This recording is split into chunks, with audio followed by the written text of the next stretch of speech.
है ground zero से वो यही निकल कर आ रहा है कि मैनिफेस्टो में गेम चेंजर ऐसी कौन सी बातें आपकी तरफ से, सरकार की तरफ से और भारतीय जनता पार्टी की तरफ से रखी गई है, वो 5 ऐसे आप बिंदु हमें गिना सकते हैं? रूबिका जी, इसमें तो बहुत सारे गेम चेंजर्स हैं। मैं तो अगर 4-5 उदाहरण दूं आपको। पहला बिंदु होगा कि जो 70 साल से उम्र में ज़्यादा है उनको आयुष्मान भारत में फ्री ट्रीटमेंट मिलेगा। दूसरी बिंदु होगी कि जिन को जो राशन, हमारे जो 80 करोड़ देशवासी जिनको फ्री राशन मिलता है, उनको अगले 5 साल जो है वो फ्री राशन मिलता जाएगा। जो मुद्रा लोन लेते हैं उनको 10 लाख से मुद्रा लोन जो है 20 लाख बनेगा। जो युवा पीढ़ी जो है वो अपनी रोजगारी के लिए अब आश्वस्त हो सकता है कि अब हम मैन्युफैक्चरिंग को और बढ़ाएंगे, कि हम देश को एक सेमीकंडक्टर हब बनाएंगे, ऑटो हब बनाएंगे, डिफेंस मेक इन इंडिया में रोजगारी का अवसर होगा।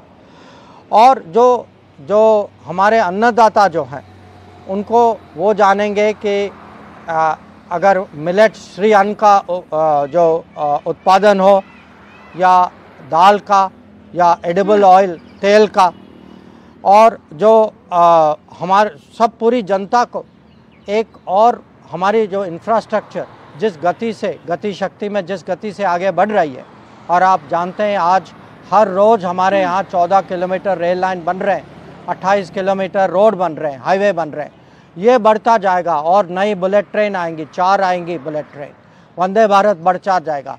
तो मैं कहूँगा सबको कहीं ना कहीं इस मैनिफेस्टो से किसी न किसी तरीके से जुड़ाव है। सब देखेंगे कि उनके रुचि का जो सब्जेक्ट जो है उसमें कुछ उनके लिए है। तो मैं सबको कहूँगा कि ज़रूर इसको आप पढ़िए, इसको देखिए, और आप पिछले 10 साल के रिकॉर्ड से आप आश्वस्त रह सकते हैं कि हम जो है भाजपा हैं, जो कहते हैं वो हम करते हैं। जो वादा किया वो आप लोगों ने निभाया, ये दावा आप कर रहे हैं। विपक्ष बहुत सारे आरोप लगा रहा है, मैं उन आरोपों पर जाऊंगी, लेकिन उससे पहले आप विदेश मंत्री हैं।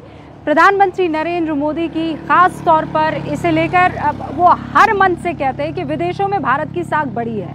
इसमें बहुत बड़े हद तक आपकी भूमिका भी है, नो डाउट अबाउट इट, और ये कोई एग्जैजरेशन, अतिशयोक्ति भी नहीं है जयशंकर साहब। लेकिन अगर आप लोग सत्ता में आते हैं तो इस वक्त जिस तरीके के वैश्विक हालात है उसमें हमारी विदेश नीति कैसी रहेगी? बिल्कुल वैसी जो आज की तारीख है, या फिर कुछ रद्दोबदल जिसके लिए आप लोग काम कर रहे हैं? नहीं, देखिए दोनों होंगे कि इसमें कंटिन्यूटी, माने जो हो रहा है उसको हम आगे बढ़ाएंगे, कुछ नई चीज़, नई पहलुएं भी आएंगी। जैसे मैं उदाहरण के तौर पे मैं आपको बताता हूँ कि पिछले दशक में हम लोग जो हैं दुनिया को एक ग्लोबल वर्क प्लेस देखते हैं कि हमारे रोजगारी के लिए, हमारे युवा पीढ़ी के लिए अगर कुछ अवसर हो बाहर अपने टैलेंट और स्किल ले जाने का, हम इसका कैसे समर्थन करें। भारत के नागरिक जो हैं, जो बाहर जाएं, वो कैसे सुरक्षित तरीके से जाएं, कि आज उनको मोदी जी की गारंटी है। गारंटी खाली देश के सीमा के अंदर नहीं है, सीमा के बाहर भी है। कि आपने देखा कि ऑपरेशन गंगा में देखा, ऑपरेशन कावेरी में देखा कि विद्यार्थी हों, रोजगारी के लिए लोग जाते हैं, टूरिस्ट हों।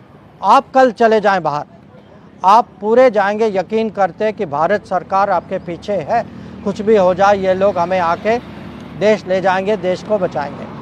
तो जो आप आगे की जो बात कर रहे हैं, हमारा इरादा है कि हमारी पोजीशन पड़ोस में, इसीलिए नेबरहुड फर्स्ट हम कहते हैं, पड़ोस में जो है हमारी पोजीशन और मजबूत हो, सहयोग ज़्यादा हो, कि पड़ोस में उनके साथ जोड़ना, इंफ्रास्ट्रक्चर के तहत हम इसको कैसे और नज़दीकी से जोड़ सकते हैं। पड़ोस के बाहर खाड़ी में हो या समुंदर में, सागर पॉलिसी के तहत, या पूर्व में जो इंडो पैसिफिक जो कहा जाता है, हिंद प्रशांत महासागर की ओर, हम जो है वहाँ देशों के साथ हम कैसे अपना व्यापार बढ़ाएं। एक्सपोर्ट का बहुत, निर्यात का बहुत स्पेसिफिक, स्पष्ट रूप से जिक्र है। हम टेक्नोलॉजी रिलेशनशिप कैसे आगे ले जाएं, क्योंकि आज की दुनिया जो है बहुत सारी चीज़ें टेक्नोलॉजी पे निर्भर है। तो विदेश नीति जो है टेक्नोलॉजी भी डिलीवर करती है, और हम देश को कैसे सुरक्षित बनाएं कि हमारी जो डिफेंस में क्षमता कैसे बढ़े, इसमें बाहर की कंपनियां जो हैं भारत में आकर भारत को कैसे एक टेक्नोलॉजी हब, इंजीनियरिंग हब या डिज़ाइन हब कैसे बने। तो हमारे ऐसे बहुत सारे इरादे हैं, इसका प्लान भी बन रहा है। मोदी जी ने हमें निर्देश दिया है कि पहले 100 दिन में हर मंत्रालय को अपना प्लान बनाना है। इस प्लान पे काम हो रहा है। तो मैं ज़रूर आपको विश्वास दिलाऊंगा कि मोदी 3.0 में हम जो है पहले दिन से काम शुरू करेंगे।